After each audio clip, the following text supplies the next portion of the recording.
Eh bien, bonjour messieurs, dames, c'est votre extraterrestre préféré, c'est-à-dire Monsieur Spock, et on se retrouve pour cette deuxième chronique cinéma qui concerne le film Time Out. Time Out, je prends ma petite fiche, hop hop hop, la voici, la voilà, qui a été réalisé par Andrew Niccol, qui a donc déjà réalisé Lord of War et Le Terminal avec Tom Hanks, si je dis pas de bêtises. Deux films qui n'ont totalement rien à voir, mais bon, s'il y en a qui connaissent, qui ont aimé ce genre de film, au moins vous connaîtrez le réalisateur qui a fait aussi Time Out. Nous retrouvons donc dans Time Out Amanda Seyfried qui joue dans Le Chaperon Rouge. Nous retrouvons Justin Timberlake. Est-ce vraiment nécessaire de présenter Justin Timberlake? Non, je ne crois pas. Nous retrouvons aussi Cillian Murphy qui joue dans Tron, l'héritage et Inception.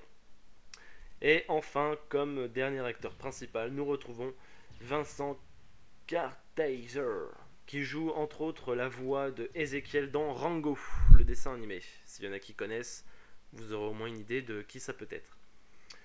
Alors, de quoi parle Time Out? Ce sera un film déjà un peu plus facile à expliquer que certains autres films, notamment Immortel, puisque c'est la toute première chronique que j'ai fait. Si vous ne l'avez pas vu et que vous désirez voir le film, je vous invite à la voir, même si ce que je dis n'est pas vraiment clair, vous avez au moins une petite idée de ce que c'est. Time Out, revenons-y.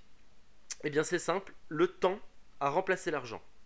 C'est-à-dire que maintenant, au monde, admettons, si nous vivions au temps de Time Out, nous serions génétiquement programmés avec un compteur sur le bras gauche. Ce compteur s'activerait à partir de l'âge de 25 ans, et à partir du moment, à la minute où il s'active, à la seconde même, eh bien, il nous reste un an à vivre. Si on ne gagne pas de temps, il nous reste un an à vivre. À partir du moment où vous ne faites rien pour gagner du temps, eh bien, vous mourrez au bout de cette dernière année qui vous reste. Pour gagner du temps, il faut travailler, et comme travail, qu'est-ce qu'il y a? Eh bien, des fabriques de, je dirais je sais pas vraiment comment c'est des genres de réceptacles de temps, des genres de disques durs de temps, qui est donc fabriqué pour les riches, pour les banques. Et donc, qu'est-ce que je voulais dire? Oui, tous les coûts de la vie donc comptent du temps. C'est-à-dire que si par exemple il vous reste 4 heures, et que vous voulez un café par exemple, votre café vous allez le payer 4 minutes sur vos 4 heures. Sachant qu'à la fin de ces 4 heures, si vous n'avez pas renouvelé votre temps, vous mourrez. Alors, ça c'est le premier truc. Qu'est-ce qui se passe? Eh bien, il se passe qu'il y a une personne qui est pauvre, donc qui vit au jour le jour, hein, qui n'a même pas 24 heures sur le bras et qui donc doit, enfin, doit travailler pour survivre, quoi. Et un jour, en allant à son travail, qu'il a fini sa journée, sachant que le temps, les taxes augmentent de plus en plus, ce qui fait que du coup ils ont moins de temps et du coup au final ils sont presque là pour mourir, quoi. Quand on est pauvre, vous allez savoir pourquoi quand je dis pauvre. Eh bien les taxes augmentent et tout ça, et donc il se retrouve au bar avec ses amis. Et ce qu'il y a, c'est qu'il y a un gars qui arrose tout le monde. Chose qui est normalement impossible dans la vie dans laquelle il vit, puisque tout le monde est pauvre, chacun gère son temps pour lui perso. Et donc quelqu'un arrose tout le monde, c'est simple, sur le bras, il n'a pas un an, 3 ans, 10 ans, il a un siècle à vivre sur son bras. Un siècle, vous vous rendez compte, c'est même plus que ce que nous, on vivrait normalement. Et bien sûr, dans ce monde, si vous avez un siècle sur le bras, ça veut dire que vous êtes suspect, enfin, pas plutôt suspect, mais une potentielle victime de personnes pauvres. Ce qu'il y a, c'est qu'il y a des truands qui, eux, récupèrent le temps pour se l'approprier, parce que vous pouvez prendre le temps de quelqu'un. D'ailleurs, c'est comme ça que les transactions se fait.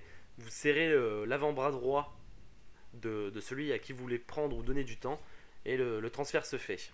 Alors, ne me demandez pas comment, je n'en sais rien. Oui, donc revenons-en à cette jeune personne qui va vivre un siècle. Eh bien c'est simple, il y a un truand qui vient pour lui voler son temps, donc tous les gens habituels du bar qui connaissent la personne se cassent, et il n'y a que le jeune homme dont je parlais tout à l'heure, qui n'a même pas 24 heures sur le bras, qui reste, et qui va donc l'aider. Qui va donc l'aider à s'échapper, tout ça. Ensuite va s'en venir une longue discussion il va lui transmettre son siècle sur le bras. Et du coup, l'homme qui n'avait que 23 heures à vivre va se retrouver avec un siècle à vivre. Seulement, lui, son but n'est pas de devenir riche, comme ça n'est pas de vivre ultra longtemps. Son but à lui, c'est de faire vivre tout le monde à l'égalité. Que tout le monde puisse vivre sans avoir à se soucier de demain ou des prochaines heures, sans avoir à regarder son bras, à tout le temps courir pour faire quoi que ce soit et tout ça. Et donc il va aller là où il n'est jamais allé, c'est-à-dire là où il n'aurait jamais pu aller s'il n'aurait pas eu autant de temps. C'est dans la ville de ceux qui peuvent vivre jusqu'à l'immortalité, c'est-à-dire qui ne mourront jamais tant qu'ils auront du temps sur le bras, et du temps ils en ont à revendre jusqu'à des millénaires. Peut-être pas des millénaires, mais ils ont au moins des milliers d'années sur eux, quoi. Et donc va s'en suivre une course-poursuite, parce que je vous dis pas tout, parce que je vais pas vous gâcher le film, mais en résumé, il va s'en suivre une course-poursuite entre lui et un gardien du temps qui trouve ça étrange qu'il ait autant de temps d'un seul coup sur son bras, enfin, dans son compteur. Et s'en suivra une péripétie. C'est un film assez émouvant à certains moments. Pas émouvant cucu, genre Titanic, mais émouvant qui prend, quoi. Il y aura une histoire d'amour aussi, il y en a toujours. Si vous avez déjà vu Arrête-moi si tu peux, avec Tom Hanks et Leonardo DiCaprio, qui est un très bon film, si vous ne l'avez pas vu, je vous le conseille, c'est tiré d'une histoire vraie en plus. Et bien Time Out rentre à peu près dans les mêmes critères. C'est une course-poursuite comme ça, sauf que, bon, il n'y a pas vraiment d'action. Il n'y a pas vraiment d'action, hein, ça se tabasse pas dans tous les côtés. Il y a des moments qui sont assez pas mal au niveau fusillade, enfin gunfight. Il n'y en a pas beaucoup, mais le peu qu'il y a sont assez géniaux. Et je dois vous avouer que on a envie de savoir ce qui va se passer, on a envie de connaître le dénouement de l'histoire, et finalement, c'est pas si mal. Moi, ma note justement à ce film, je lui inflige un 18 sur 20. Pourquoi? Parce que justement, ce petit manque d'action qui aurait pu lui donner un petit coup de peps en plus, et franchement, il aurait été nickel. Mais malgré tout, je le garde en tête. C'était un très bon film. Je crois qu'il y a aussi une personne qui a produit Bienvenue à Gattaca, qui a travaillé sur ce film. Donc, si vous connaissez Bienvenue à Gattaca, qui est pareil un très bon film, eh bien, vous aimerez certainement Time Out. En tout cas, Time Out, je conseille. Voilà. C'était la chronique de Time Out. Il me reste du temps pour vous parler, donc je vais boire un petit coup. Et vous parler un peu du gameplay. Donc vous voyez que là, je vais mettre ma sensibilité à 10. Voilà, parce que je vais faire une connerie. Bref, c'était un assez bon gameplay, je tiens quand même à le préciser. Je pense que vous le remarquez. Pardon, excusez-moi. Et donc voilà. Alors aussi, je tenais à préciser que je donne le nom du réalisateur et au moins des personnages principaux. Parce que je pense que on a tous des acteurs préférés, et je pense que quand je cite le nom d'un acteur, et notamment le film dans lequel il a joué avec son rôle, vous pouvez vous dire, ah tiens, j'adore cet acteur et tout ça, ah s'il joue dans ce film trop bien et tout ça, parce que bon, à première vue, je pense pas que les gens se disent, tiens, je vais aller voir ce film parce qu'il y a cet acteur, mais parfois, le fait qu'il y ait un acteur qu'on aime bien dans le film peut donner l'envie d'aller le voir, et donc influencer sur le choix.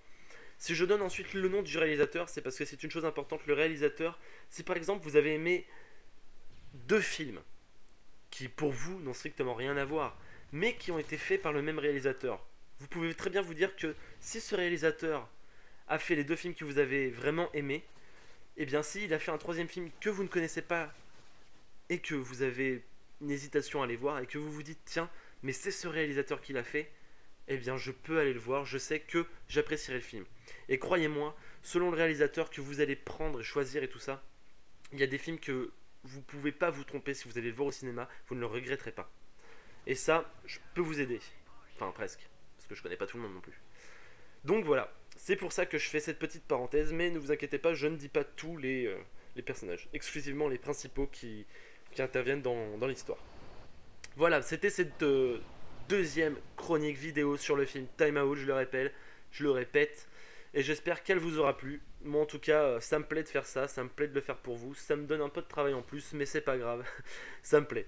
Et je suis très content que vous puissiez profiter de cette expérience cinématographique qui vient de ma part. Et puis voilà, je pense que c'est tout. Je vais par la suite vous mettre un gameplay qui sera commenté, mais pas en live.